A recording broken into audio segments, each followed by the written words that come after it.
there, it's Brittany from Practice Indie Yoga, and today we're continuing our conversation on the 6 movements of a healthy spine.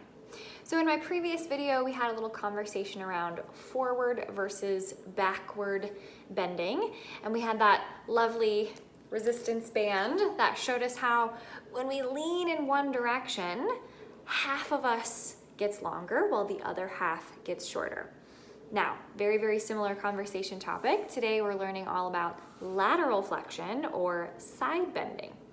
Now, if you already have a yoga practice or a movement practice of any sort, you're gonna know that there are all kinds of ways to make side bending quite complicated, but today we're gonna keep it very, very simple. So if you're seated or standing or, just like riding the bus or whatever, feel free to move along.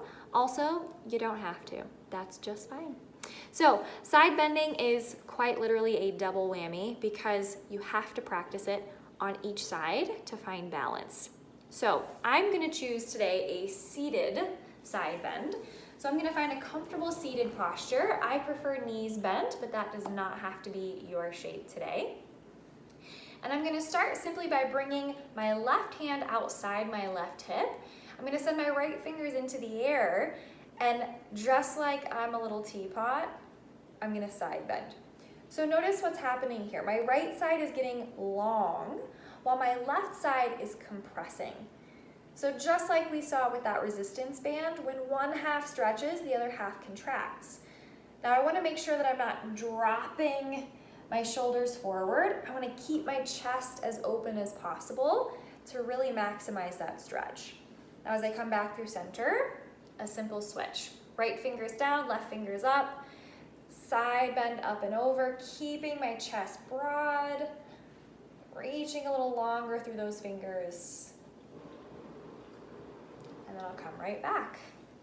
It's as simple as that. So if you are just learning about the 6 movements of the spine, if you're just starting to incorporate yoga into your daily life, sometimes these postures are gonna feel amazing. Sometimes we're gonna have little question marks like, this felt great yesterday and today it's a little confusing. Notice those things. Have that dialogue around this feels awesome, or maybe tomorrow this will feel better. It's all part of the process. So keep practicing, and I will catch you next time for our next movement of the spine.